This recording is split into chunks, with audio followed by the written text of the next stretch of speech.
না এই টিকেটে না গায়ের রেট তো এত নাই ভাইয়া। আবার আপনারা একটু যখন লাইনের মধ্যে ছিলেন একটু তিনজন আছি, আপনি কত দিতে পারেন? তিনটা 45 টাকা। হ্যাঁ 45 টাকা। তিনটা না কত? 45। কম কত পারবেন? আপনি বলেন কত দিতে পারবেন? কম কত করে বলেন? এক কার্ড যদি নেন 2 নাম্বার গেছে। মোহনা ডিজিটালে আপনাদেরকে স্বাগতম। কিছুক্ষণ আগে আসলে আপনাদেরকে দেখিয়েছি যে ক্রিকেট কাউন্টার যেটা সেটা ভেঙে ফেলা হয়েছে। উৎসুক জনতা যারা ক্রিকেট প্রেমীরা আছেন তারা সেই ভেঙেছেন, যার কাছ থেকে আসলে 200 টাকার টিকিট প্রায় 1200-1300 টাকা দিয়ে কিনেছেন এমন ভুক্তভোগী অনেকে আমাদেরকে অভিযোগ করেছেন। আপনাদেরকে সেই দেখানোর চেষ্টা করব, আসলে দালালকে ধরে তার কাছে আসলে জিজ্ঞেস করার চেষ্টা করব সে টিকিটগুলো কিভাবে পেয়েছে এবং কেন এত মূল্য দামে আসলে সাধারণ যারা ক্রিকেট প্রেমী আছে তাদেরকে বিক্রি করছে সেটা দেখানোর চেষ্টা করব। বিক্রি করার জন্য আমাকে অফার দিয়েছে, মোবাইলে ভিডিও ধারণ করা আছে। একটা টিকিটের গায়ের রেট ছিল 345 টাকা, আমার থেকে 1200 টাকা চাইছে।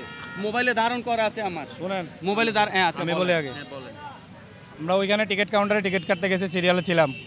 সেনাবাহিনী বলছে যে এখানে সকাল 8টা থেকে টিকিট দেওয়া হচ্ছে, রাতের 12টা থেকে টিকিট দেওয়া হচ্ছে। ওই মহিলা টিকিট আছে ওনার থেকে প্রায় এতটুকু হবে, মহিলা টিকিট বেচতেছে। আমি সেনাবাহিনীকে নিয়ে গেছি ওইখানে, ওকে কয় উনি টিকিট যে এত টাকা দিয়ে কেন উনি বেচছে 1000 টাকা বেচক, তুমি কেন কিনলে? এটা অপরাধ তোমার, তুমি কেন কিনছো? ঠিক আছে, ওনারটা উনি যত মন্ত্র এত বেচবে, এটা তো আমার অধিকার নাই। কে আমরা অপরাধ করি নাই, আমরা উৎসব দেখবো না না, আমরা খেলা যাওয়ার জন্য দেখছি, এতে সব করে আমরা কিনছি। ওকে ফাইন, অফারটা কেন দিলেন সেটা বলেন। খেলা দেখার ইচ্ছা হলে পেছার অফারটা দিতে পারো। এখন আরেকটা হইছে যেটা ওই যে ওই মাথা থেকে বিক্রি করতেছে। ঠিক আছে, আমরা সবাইকে ভাই ধারণ করব। আপনাকে বলছি না, এখন আপনার যদি হয় আপনি কিন্তু আমরা কিন্তু কিনছি 1170 টাকা। আমরা এটা দিয়ে রেডি হই, আমরা এই মাত্র এগুলো কিনছি, আমরা রেডি আছি, আমরা জানার লাগে। আমরা দুষ্টামি করতে করতে ওই মাথা থেকে আমরা এদিকে যাই। আমরা কি মেইন যেটা আছে এত করে ধরেন ওই মাথা যান, মেইন একারে আমরা পাইবেন যদি একটু নিয়ে যান ওই মাথা থেকে আমরা এইটাও বলছে হতে ভাই আমরা বেশি দৌড়ে কিনছি এইবারে তো এই তো সিস্টেমে তো মানে আমরা তো রেডি আছি, আমরা খেলা যাও জান কাছে পরিস্থিতি এরকম ভাই। তোমরা কেন বলবা একজন মানুষকে এসে বলবা কেন এগুলো রেট কেন দিবা? এগুলো তাকে হাজার হাজার হয়রানি করতেছে।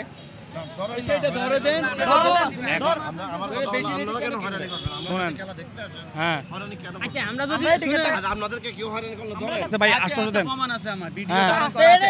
এইটা চরম মিথ্যা কথা, পাবলিক আরো ছিল, পাবলিক আরো ছিল। 14 আমরা তো কিনার জন্য আসছি, আমরা না কথা বুঝেন আমরা কিনার জন্য এই যে ভাই কথা বলবেন না। কিনার জন্য আসছি। তা আপনারা টিকিটের দাম 300।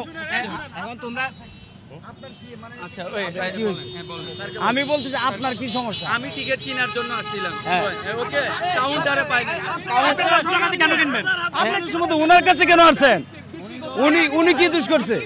হ্যাঁ আরে ভাই না না, আমি বলতেছি এখানে হাজার হাজার আমি স্যার আমরা তিনটা কাপ আমরা তিনটা টিকিট 3500 টাকা দিয়ে কিনছি, 3500 টাকা দিয়ে। তো এটা সিন্ডিকেট না? এটা সিন্ডিকেট না? তুই 3500 টাকা দিয়ে কিনছিস তিনটা টিকিট। হ্যাঁ ওই এদিকে লোকাল বিক্রি করতেছে, ওইদিকে লোকাল বিক্রি করতেছে। তিনটা পকেট থেকে এমনি বার করছে, বার করে আম করে দেয়। ওই মাথায় যায় সেকেন্ড, ওই মাথায় বান। আমরা কি নাম জানি তো এত ফিজিক্যালি করতেন গেলে মাত না সারে জানতাম।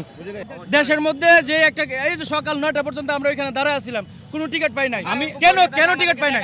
ওই ভাই ওই একই হয়রানি। 6টা বাজে এসে 1 ঘন্টা লাইনে ধরে একটা পাইছি। নোয়াখালী থেকে আমার দুইটা ভাই আসছে, ওদের জন্য চাওয়ার পর ওরা ভাই সবাই পকেট সাবধান। হ্যাঁ ও আমাকে ওনার বোন অলরেডি দুইটা টিকিট ওনার থেকে কিনেছে 1200 টাকা করে। উনি কিনেছে? ওনার বোনে, উনি ওই কিনেছে লোক থেকে, ওনার বন্ধুর থেকে, ওনার বন্ধুর থেকে ভিডিও আছে।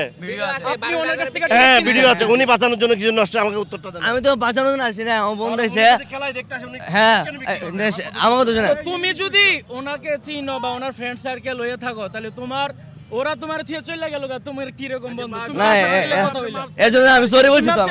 নাম কি? আমার নাম আচ্ছা বলো যে তুমি ক্যামেরার সামনে শেষ করো। আমি একটু কথা বলি। দর্শক আপনারা আসলে দেখতে পাচ্ছেন এই যে যিনি আছেন ওনার সাথে একটু কথা বলছি।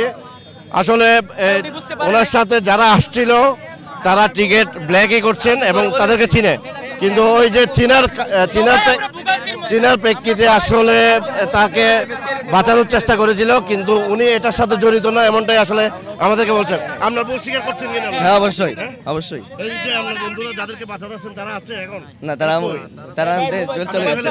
হ্যাঁ। তাহলে এরা যে অন্যায়টা করছে এটার সাথে কি আপনি একমত? না না। বিভিন্ন কাউন্টার হলে সবাই কিন্তু কাউন্টার থেকে টিকিট সংগ্রহ করবে। একটা করার কারণ, একটা থেকে মানুষ বিভ্রান্তি হয়ে চলে যাবে। ওরা করবে কি, কাউন্টারওয়ালা পাবলিকদের দেবে। পাবলিক কারা? যারা দালালরা 300 টাকা দিয়ে কিনে 2400 টাকা, 1500 টাকা, 2000 টাকা বিক্রি করবে। এটা হলো ওদের চাল হলো এইটা। দর্শক, এই ভাই যেমনটা বললেন আসলে 2টা টিকিট বোনের জন্য নিয়েছিলেন এবং ওনার হাতে অলরেডি সেই টিকিট আছে এবং সেই ভিডিও ফুটেজও রয়েছে। আপনারা দেখেছেন, আমরা যার কাছ থেকে টিকিট নিয়েছেন 1200 করে তাকে ধরেছিলাম।